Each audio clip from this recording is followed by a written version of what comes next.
It's not always like perfect milestone, but I can at least get a rough estimate. And then I can change my camera for time of day. So don't, it's, this, no, it's just right off. I'm definitely looking at future So it's not, it's, building. and then you can kind of figure out where it fell. But hopefully that will help us.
Finally all here. Keep very close tabs. Oh, I know. Robert gets rich.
How are we doing?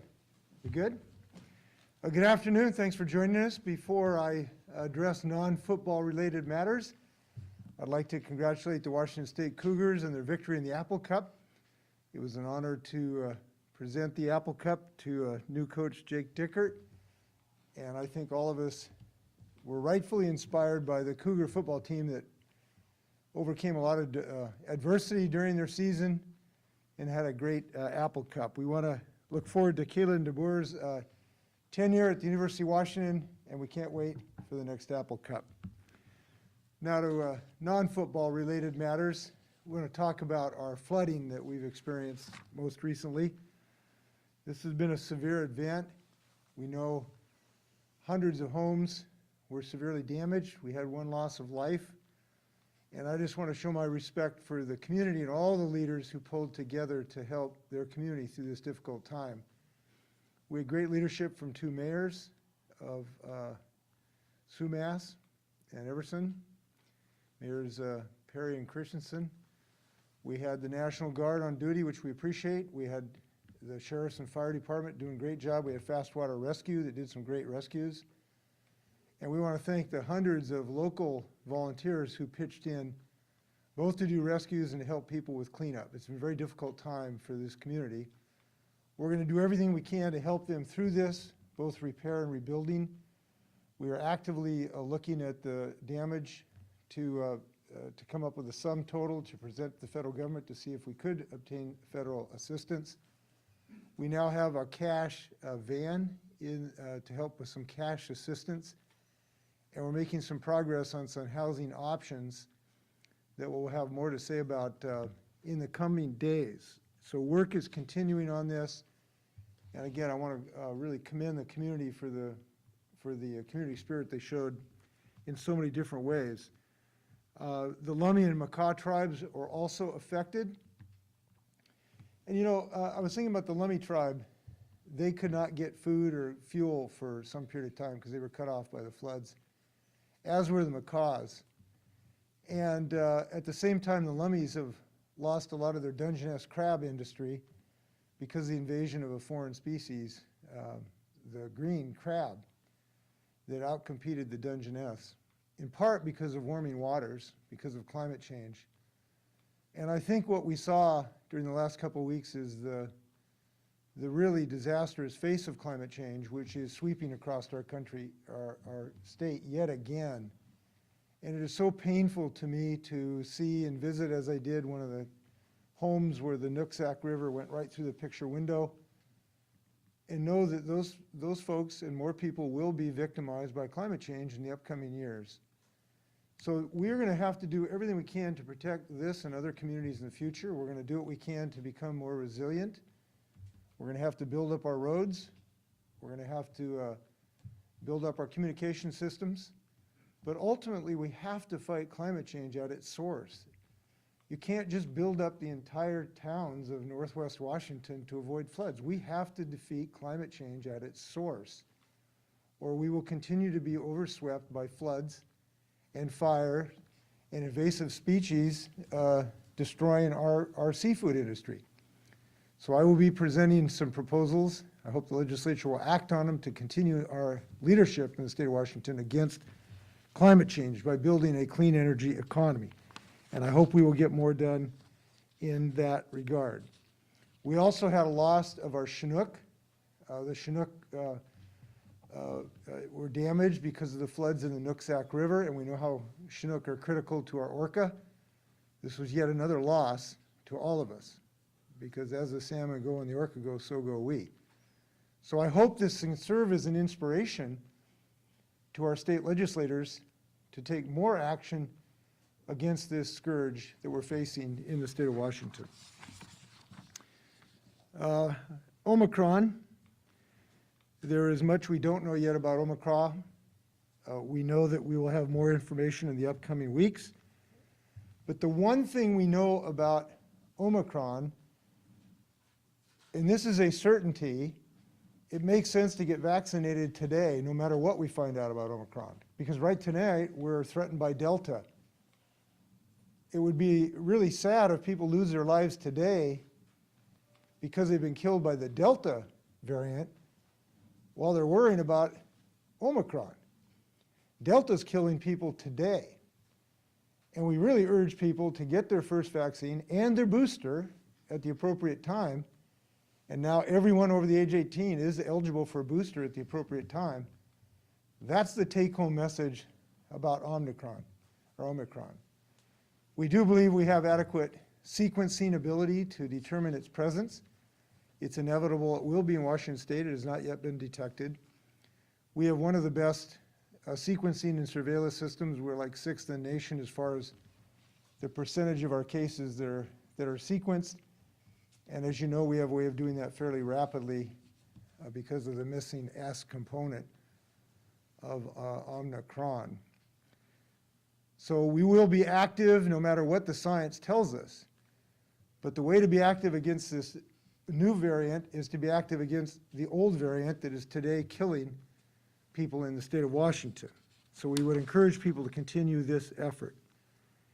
The best holiday gift you can give this holiday season, if you have that tradition, is to get a loved one get vaccinated and to be common sense on how we use masks, which we know continue to be very, very effective. Again, we want to thank the people in our medical professions who've now been at this for 2 years. They're still at it. Let's help them out as well. We have had good success recently. The booster shots are increasing significantly. We've had something like a 75% increase in the last few days of people checking out our vaccine locator. And we've got an additional, I think it's 30,000 doses in our quota from the federal government. And will that increase up to over 80,000 additional doses, we hope, in the upcoming couple of weeks. So people, in part because of the Omicron news probably, are increasing their acceptance and usage of the booster, we think that's really good news. There may take a little work because of the amazing demand for the booster right now. Keep at it. Hours don't count, but weeks do when it comes to booster shots. So let's make sure we continue to utilize this life-saving vaccine. We want to thank the Biden administration, beginning December 15th, FEMA, in partnership with our Department of Health and also Public Health in Seattle and King County, will operate a family vaccine unit to provide adult boosters and vaccines for kids. This is an all-family affair, and it's going to help get to some of our communities that have not had as much access as we would have liked. This adds to what has been an extraordinary effort to get vaccines out to people. We have supported at least 327 mobile clinics just since June. So this is continuing to add to our efforts to get vaccine to where people are. And we know there's considerable demand, as I indicated. It's going to increase our equity as well. Again, I want to thank the Biden administration for being alert to helping out Washington State. We really appreciate his leadership. Budget. We will roll out our budget the week of December 13th. It's a short session, but we have tremendous opportunity to do good things in the state of Washington this year, in part because of our fiscal situation and in part because of our recognition of the need for action. And we'll be taking action big time this year, even though it's a short session. The legislature has been working on a transportation budget for several months, but they have not reached any deals in this regard. So my office will continue to focus on immediate needs, such as electric vehicles, transit, ferries, and matching funds for high-speed rail. And also importantly, the preservation and rehabilitation of our existing transportation network. And that will be reflected in my budget. Now on the national stage, we see people's rights to the right of choice under attack in Washington, D.C. It is under serious attack. We don't know the exact result, but we see the foreboding signs that people's right to choice in the state of Washington will yet again be under attack in our fair state.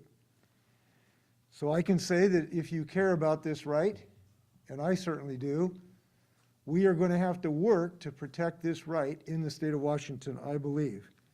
Otherwise, it will be lost. No one should think Washington State is somehow safe because of our pre-existing success in the state of Washington, leading the country when it comes to the right of choice.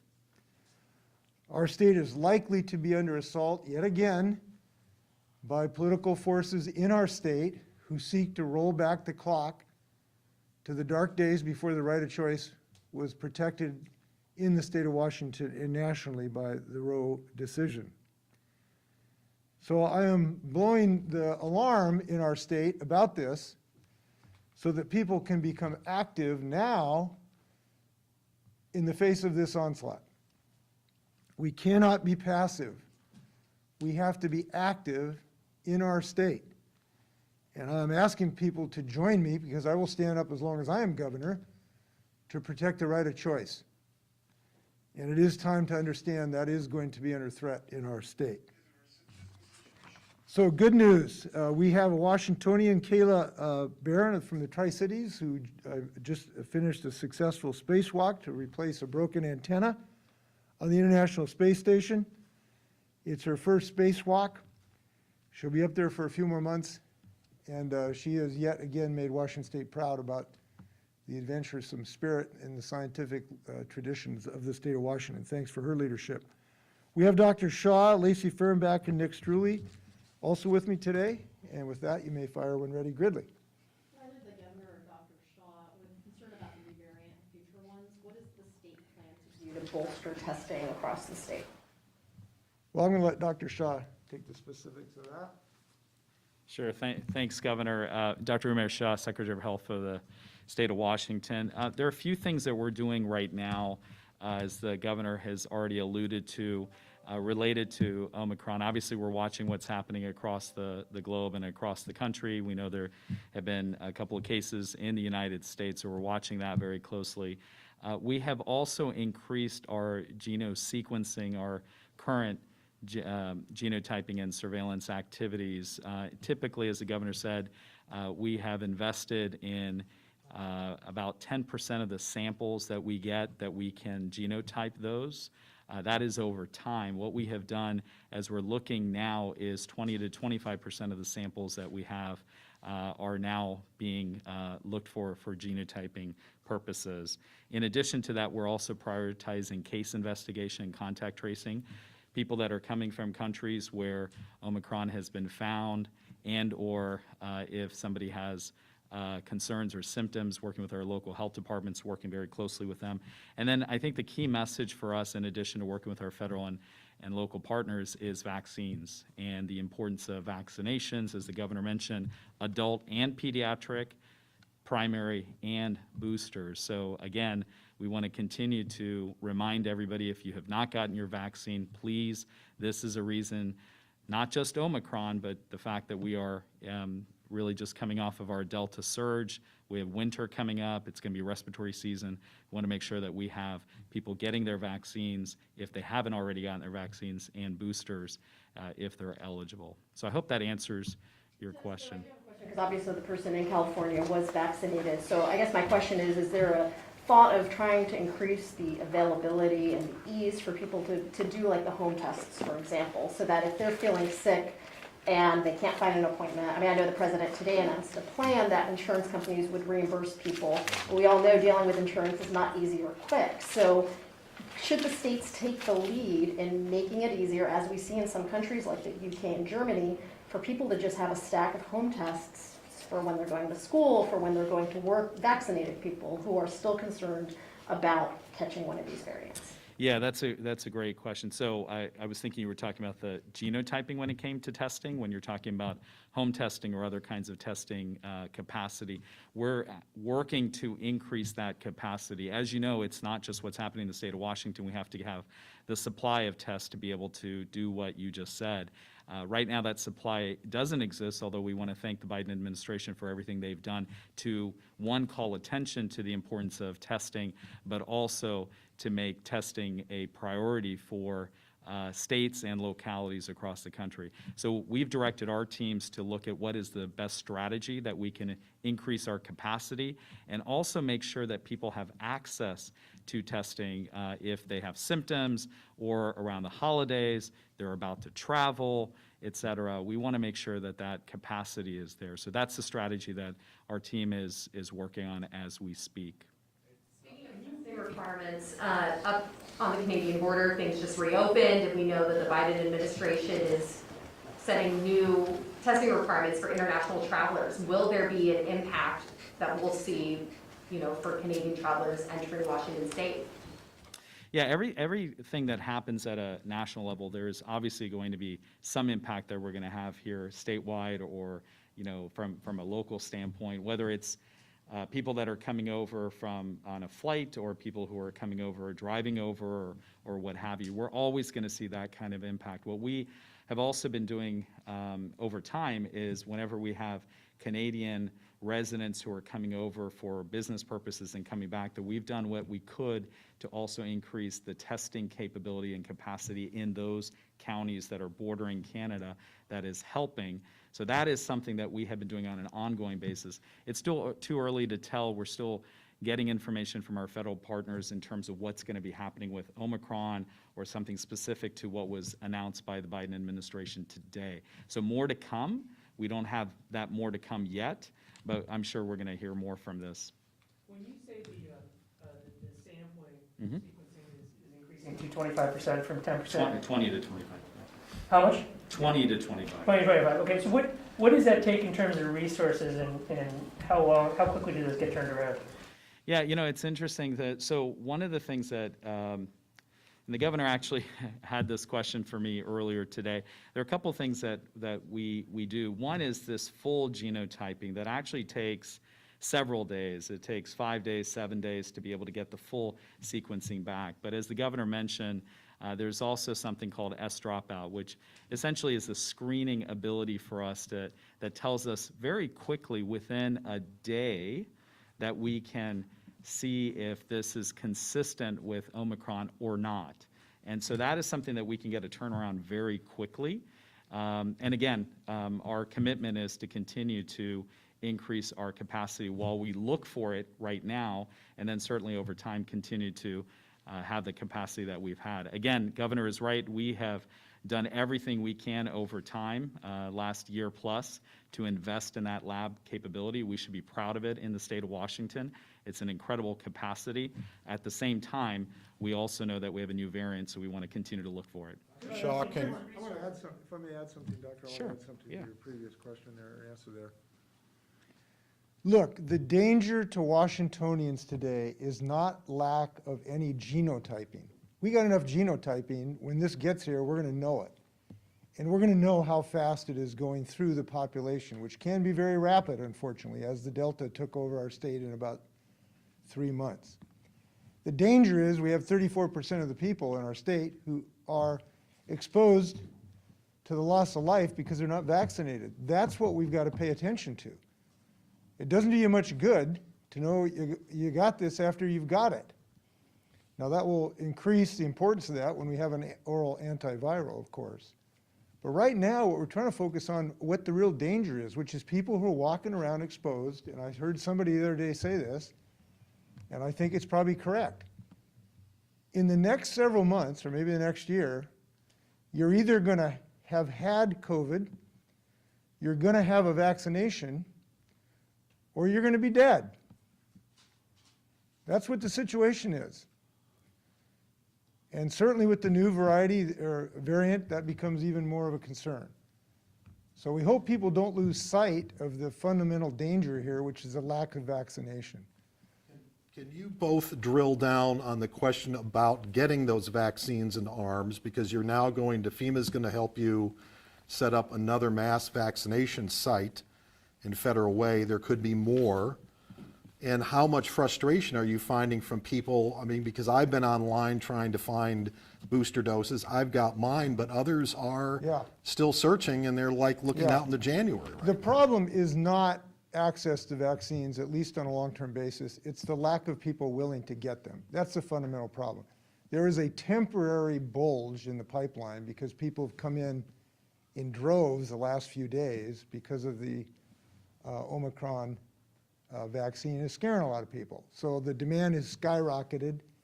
That is a relatively temporary condition. You will be able to get this vaccine if you want it. You might have to wait a day or two.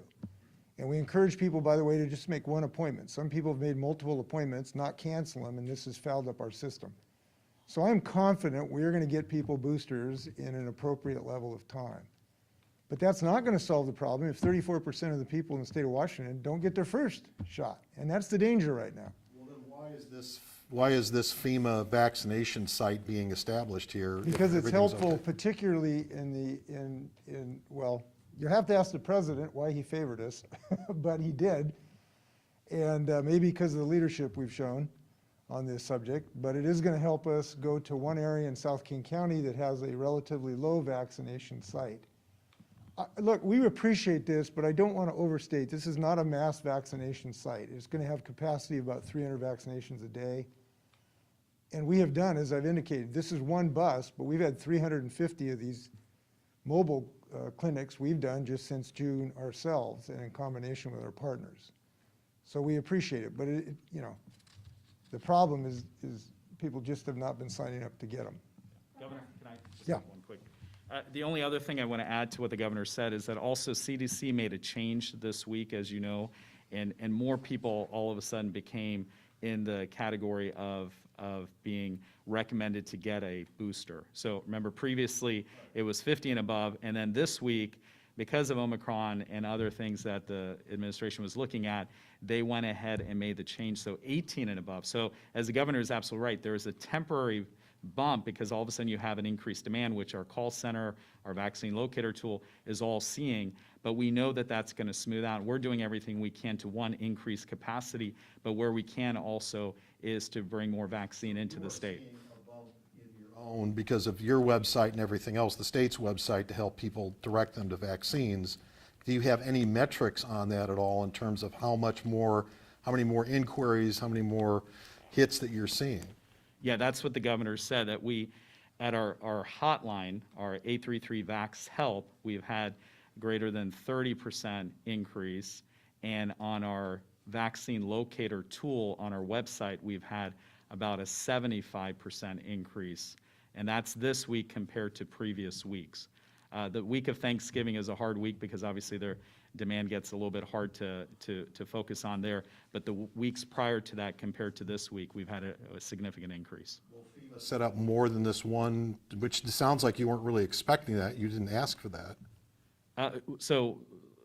Governor, I'll answer this, and if you have anything you want to add. What I would just say is that we're appreciative of what FEMA and the Biden administration is doing, but I will say that we have been focusing with our caravan activities, Western Washington, Eastern Washington, large communities, rural communities. We've been focusing on places where there's vaccine access challenges. We've focused on going into areas wherever we can to be as mobile as we can. So what this does is it just adds an additional capacity, particularly in South King County. And we want to thank our partners at Public Health Seattle King County because they identified some areas where they thought that it could help, and that's where we move forward with addressing. So with the press release that came out earlier today, you can see that it is in both Auburn as well as in Federal Way. So there are going to be a couple locations we're going to be able to move around. It is not a mass vaccination site. I want to be very clear. This is a mobile vaccine unit, an MVU. It is not a mass vaccination site. And that is what gives the opportunity of going between one location and another.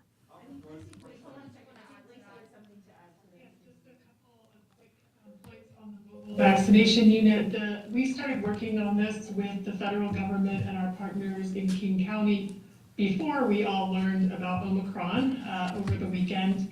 And it really is to help us close geographic gaps in that community to access to vaccines, as well as racial and ethnic equity gaps that we need to close in support of our goal of vaccinating as Washingtonians as quickly and equitably as possible. I also want to note that we are using that mobile vaccination unit, which is focused on family vaccinations. So they will have pediatric doses for 5 to 11-year-olds, as well as all 3 presentations of vaccine for adolescents and adults. We are using that as a hub to allow us to go out and do vaccinations in other types of settings like long-term care or adult family home in partnership with our local partners. So this is an asset to help us increase the number of young children vaccinated who just became eligible and get people boosters as well as their primary series if they have not started it. I also wanted to note that we have been working with the federal government to get additional supply of vaccine into our state, and they have approved 30,000 additional doses over our ordering cap this week to help close some of these or narrow the pressure that we're feeling among the public to get people vaccinated. And we want to do this and are working with the federal government to get even more doses above those 30,000. In some cases, and this is going off of Glenn's question, we've been hearing from people who aren't able to get an appointment for weeks, like talking about in the month of January. Here we are at the beginning of December, and they're going to be waiting 4 to 5, 6 weeks before they can get into an appointment. And I'm wondering if you could speak to that people have been trying multiple sites, calling different agencies, trying to find appointments, and can't find them. Yeah, this is called a pandemic. We are in a pandemic, and there's an emergency situation, and we now have a booster, and people have now woken up to danger, in part because of the Omicron situation, and so demand has skyrocketed, and your state is answering that by increasing the dosages that are available and increasing the places where one can get it. As we've indicated, we will be receiving an additional 30,000 doses trying to respond to the situation you're talking about. And we will be requesting another 80,000 doses on top of that increase to respond to this issue. But you can't have all of a sudden tens of thousands of people wake up and decide they want the booster and all of a sudden have everything happen in the first 8 hours. That's just the situation we're in. But this is good news. It is good news, big time, that tens of thousands of people in the state of Washington have figured out, I need to get my booster. That's really good news. And we are confident that people will get the booster in timely fashions, and here's the reason. The booster does not, you don't fall off the cliff if you get it Tuesday instead of Monday. This is a gradual waning. So people should not panic if they have to wait a week or 2 or 3 on this, as long as we get it in a reasonable time period. So again, we're confident we're going to get people boosted who want to get boosted. We're confident we're going to get additional vaccines. But what we have problems with are the 34% of the state of Washington who aren't getting the vaccine. That's what's really dangerous right now in our society. So we would love to people have no frustration about this, but we're doing everything we can to get them this vaccine. Speaking of these boosters, are you thinking of mandating them as part of your vaccine mandate? We haven't given serious consideration to that at the moment. It could happen. We have not given serious consideration to it at the moment. And on a different topic, the Senate Democratic leadership sent you a letter urging you to delay implementation of walk cares for a year. They have several reasons. One is they want to do the fixes first. They're also concerned about imposing a tax on people during a pandemic. I know you haven't been super open to this idea, but is your thinking changing? Is that letter compelling to you? Well, I do not have the authority to make some unilateral decision like that. It would take some action by the legislature. But I am sensitive and empathetic to the need some changes in this bill. And so I am talking to legislators about other approaches that could allow them to pause, if you will, some of the actions to allow them to make refinements to the bill. So I am talking to them about other options to be able to accomplish that end.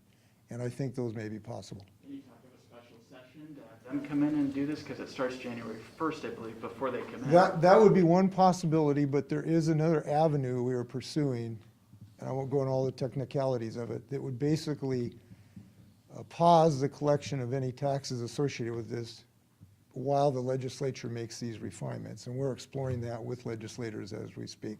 So, but would that take an action from you to do that if it's done before the legislature meets in January? Probably not. It would not take an emergency declaration, which again, I do not have authority to do that in this case. This has nothing to do with COVID.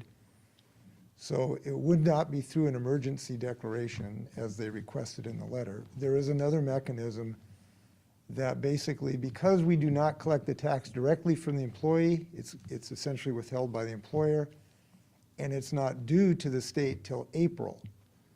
So by not seeing collections from the employers till April, it could give the legislature time to make these refinements. But we're seeking a legal clarification of that to make sure that's the case. And that's what we're waiting on to get legal clarity on it. When do you anticipate that occurring, since we are In days, about to- in days, I hope. Yeah. Yeah. Totally different subject. Right now, Washington's having a sort of a boom in wind turbines and solar panel farms. And they are in sort of a lot of the prime lands for these renewable resources are shrub, steppe, and critical habitat. Have you, has this collision reached your radar screen yet? And also, when you have to balance renewable resources, which is one of your main pushes, against preserving critical habitat, how do you balance the two? Should one take a priority over the other? Well, I don't think there's any black and white answer to that. What I would say is, how do we consider these decisions? We do it by having broad-scale input from the public, adequate consultation with the tribes, and we're making really good progress on an improved way to have consultation with the tribes on siting, and that's going very, very well. We have a meeting with the tribes next week, I believe, about this. Hope to finalize that. We follow the law, we get good science, and we make a community decision. That's the best thing I can say. I think to date, we have been quite successful in our siting that has not resulted in damage to the environment. We know Donald Trump hated wind turbines because he said he killed all the birds. That's not the case. We have been able to site wind turbines in a way that did not have huge detriment to bird life because we've responded to the science when we do the siting decisions. So we have to be alert when we do make siting decisions to take those things into consideration, be willing to be flexible on some of the siting things that we do, but we've been able to do that so far. So we want to continue those efforts.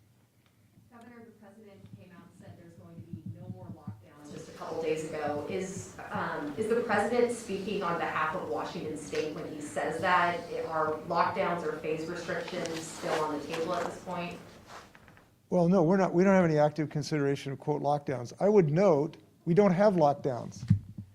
Somehow there's this perception out there that I don't know where it comes from, that we got lockdown. We don't have lockdowns. Restaurants are open, Apple Cup's open, movies are open, people going to work. We don't have lockdowns. And I hear a lot of my friends, many on the other side of the aisle, complaining about lockdowns. We don't have them. And one of the reasons we don't have them is because we've done a good job on vaccines, relatively, one of the best in the country, and masks that has been able to at least reduce the death rate in our state. So no, that's not under active consideration. And I do believe if we continue to increase our vaccination rates and continue to use common sense measures in the right circumstances with masking, they won't have to be in consideration. We have tools to prevent that. And it's a vaccine and a mask, and they're readily available. And they're almost free. And they allow us to go about and do everything we want to do in life. You know, it makes kissing a little awkward, I suppose, but almost everything else is possible. So I don't think that's going to be in the cards, either in the state. But I will also say this. We don't know what the Omicron virus is going to do to the rates of transmission, to the virulence of the virus, or the ability of the vaccine, although we do believe it is extremely highly likely you will be better off with the vaccine against the Omicron virus than without. You can almost see that with a certainty. How much remains to be seen, but almost with a certainty, you will be better off with the vaccine than without it against the Omicron virus. But we don't know what its transmission rate is at the moment, and there certainly could be additional measures we have to take to increase our vaccination rate. 34%, as I've indicated, of Washingtonians today are walking around with a time bomb in their backpack because they're not vaccinated. And we've been fortunate to date by having some declining numbers, but that's not a certainty, particularly with this new variant. So it is possible that we'd have to take measures to increase that vaccination rate. We are watching with interest the legal interpretation of the Biden administration rule regarding vaccine mandates and testing mandates at workplaces, and that may be a possibility. And I agree with that policy that the president has proposed, but obviously it has to pass judicial muster. I want to make sure we got everybody in the room before we go to the phone. I have a quick question for Dr. Shaw. Can you give an update on where we are with wasted doses and how the boosters kind of play into that? Because I assume we're at a point where like more people are wanting boosters than first or second doses. So can you does that mean we're wasting more of the first and second ones, or where are we with that? I'm not sure I fully got the connection with boosters. Well, I'm just thinking more people are now searching for booster appointments than they are first and second doses. So does that mean we just have first and second doses that aren't being used because those 34% of people aren't wanting to get vaccinated? Oh, I see. Yeah. So, the vaccine is the same. Moderna vaccine, the Pfizer vaccine, the J&J vaccine is the same. Whether you're getting a primary vaccine, your first dose, your second dose, or if you're getting a booster dose, an additional dose. So the vaccine is the same. There's really not that connection there. But I will say that we continue to monitor what's happening with wastage. I don't have the numbers right now, but we continue to monitor that. It's a very low percentage. But I think the most important thing is, as we've been saying this whole week, and we've been actually saying even prior to Thanksgiving, is this is a time for people to get their vaccines if they haven't gotten even their first dose, and this is also a time for people to get boosters. And we haven't emphasized this today, but we've been also saying that this is also a time for parents to get their kids vaccinated. So all that comes together in how we can protect each other from this virus.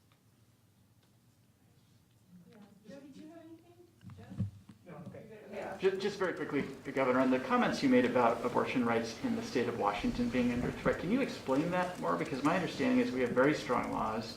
We have mandates for insurance companies to cover abortions. What threat are you seeing, especially with you in the governor's office and Democrats in charge of the House and Senate? The Republican Party. The Republican Party, which is the party of Donald Trump, is bound and determined to take away the right of choice from people in the state of Washington. And the moment that they hold enough elective offices to do that, they will do that. And the point I'm trying to make is we have had a political situation in our state that has prevented this to date.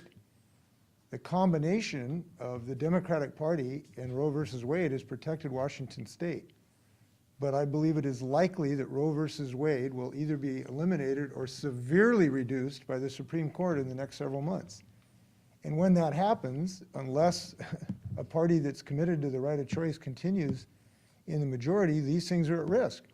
This is the driving force of that party right now. And we have to realize that. Now, I love to be bipartisan. I'd love to have more Republicans help on climate change. I'd love to have more Republicans help on a right of choice. But we don't have that right now in our state. So this is what I'm trying to alert people to, that we have been fortunate to date. Look, it was a Republican, my predecessor, Joel Pritchard, who was one of the leaders of the initiative that established the right of choice by popular vote, one of the first in the country. That was a Republican, but that Republican Party just doesn't exist anymore. It's a Donald Trump party. And I'm confident Joel Pritchard would have the same concerns I do at this point, who was a tremendous Republican member of the legislature and Congress. But that's not the situation today, and we have to be alert to that. All right, let's go to the milestone. First question comes from Jerry Cornfield with the Everett Herald. Go ahead, Jerry. Governor, actually two questions. I wanted to clarify one issue with the long-term care and then one budget question. Did I understand you say you do support delaying the collections of the long-term care tax in order for the legislature to have time to make the fixes? Is that right? Yeah, if the legislature has a meaningful way to do that, I think that makes sense. If they have a meaningful way to do it, and if they have an intention to do that. And I'm talking to legislators about that, about those potential opportunities right now. And then on the budget, the most recent revenue forecast showed a $3.6 billion in added revenues for this budget cycle. And as you know, you and the Democrats have worked to get rid of the state's regressive tax system or make it less regressive. So will you use some of that money to reduce the state's share of the state's portion of the sales tax, which would probably be the most direct way to reduce regressivity of the tax system? I don't want to give away our policy proposals, but I doubt that's going to be one of my proposals. Last question comes from Hannah Scott with Cairo Radio. Go ahead, Hannah. Great, thank you so much. I have one question for Dr. Shaw, but quickly a clarification question for the governor. Governor, on the issue of Roe v. Wade being threatened, I just want for clarity, are you saying that Washingtonians should vote Democrat in the upcoming election if they want to protect the right to choose? Yes. It is clear there is a substantial difference in the two parties right now. We have the Republican Party dominated by Donald Trump. There's no signs of that abating. He is committed. He put 3 people on the Supreme Court who we know are intent on eliminating Roe versus Wade as soon as they can. And that party is heading that direction. And I wish it were not so. But that's simply the case. And I think it's sad because, again, we were led by a Republican, Joel Pritchard, at one time who was committed to a right of choice in our state. Now, you probably will find some Republicans that say, oh, no, it's not me. But those people are putting people into power, like Donald Trump, who are doing everything they can to eliminate this right, including electing people in leadership positions. So it's a simple reality we have to understand. Thank you. And quickly for Dr. Shaw, can you speak at all to the contact tracing goals and where they're at right now? It looks like the most recent report has you just reaching 25% of people in one day, with the goal normally 90%. So it looks like you're only getting to about half. Can you speak to that? Actually, I'm going to ask Lacey also to weigh in on this. You know, what I would say is that we continue to do whatever we can from both a case investigation and contact tracing standpoint. And I think one really important thing that people can do to help us is when you see a Department of Health giving you a call, or one of our local partners, it may very well be for this reason, and we want to make sure you pick up the phone.